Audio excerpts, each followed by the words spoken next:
मेरा नाम राहुल है। मैं भोपाल के एक शांत रिहायशी इलाके में एक छोटी सी पानी सप्लाई एजेंसी में काम करता हूँ। काम मेहनत भरा है, लेकिन इससे मेरी रोजी रोटी चलती है। मेरे ग्राहकों में एक 75 साल के बुजुर्ग आदमी थे, जिन्होंने मेरी ज़िंदगी पर गहरी छाप छोड़ दी। वह हर दिन 20 लीटर के 14 पानी के कैन मंगवाते थे, बिना एक भी दिन छोड़े। पहली बार ऑर्डर देखकर मुझे लगा कि शायद उन्होंने कोई ढाबा खोला है या आस पड़ोस वालों के लिए पानी मंगवाते होंगे। लेकिन जब मैं उनके घर पहुंचा तो देखा कि वो एक सुनसान गली के आखिर में बने पुराने साधारण से मकान में अकेले रहते थे।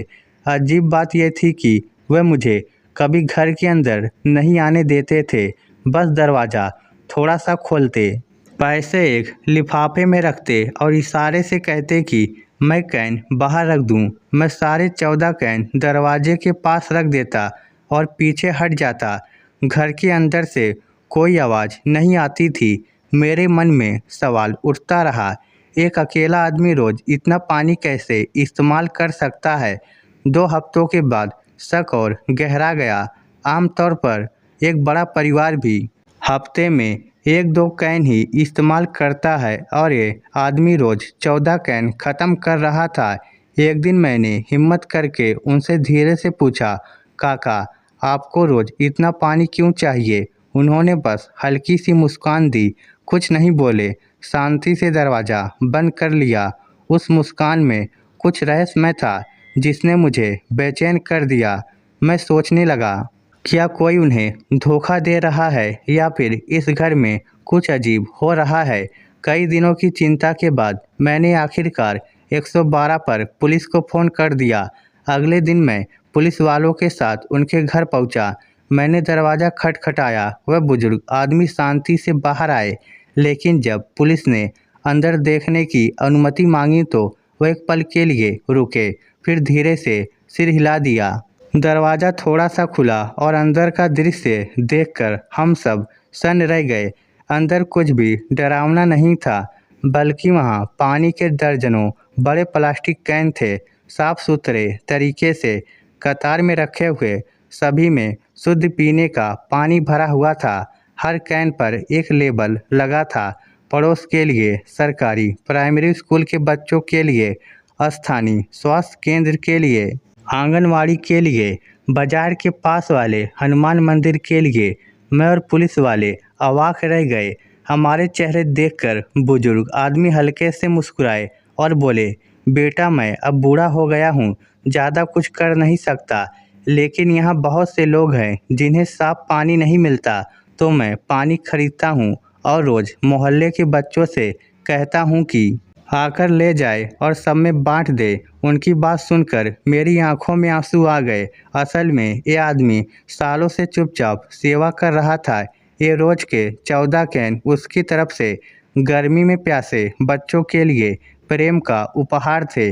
एक पुलिस वाले ने भावुक होकर पूछा, आप जो कर रहे हैं वह बहुत महान है, आपने किसी को बताया क्यों नहीं?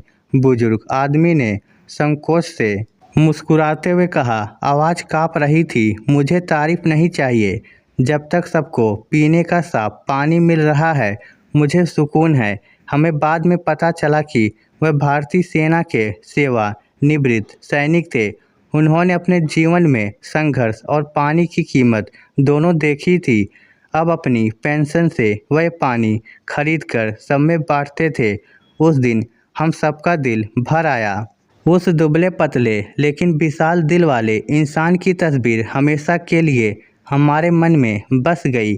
उसके बाद मैं सिर्फ पानी पहुंचाने वाला नहीं रहा, मैंने उनकी मदद करनी शुरू कर दी।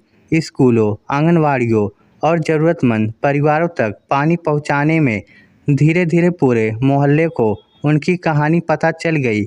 लोग आए, किसी ने पैसे दिए, किसी ने मदद की। एक महीने बाद जब मैं फिर पहुंचा तो उनका आंगन जिंदगी से भरा हुआ था।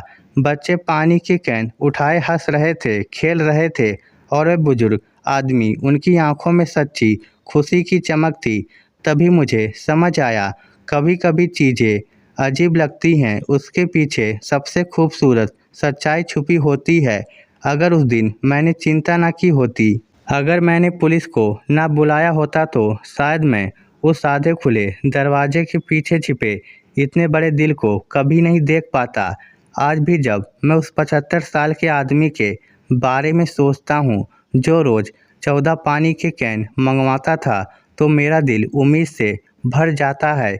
इस भाग दौड़ भरी दुनिया में आज भी कुछ लोग हैं जो चुपचाप भलाई बोते हैं और दुनिया को थोड़ा और इंसानियत से भर देते हैं। इस स्टोरी को लेकर आपकी क्या राय है? नीचे कमेंट करके हमें ज़रूर बताइएगा। धन्यवाद।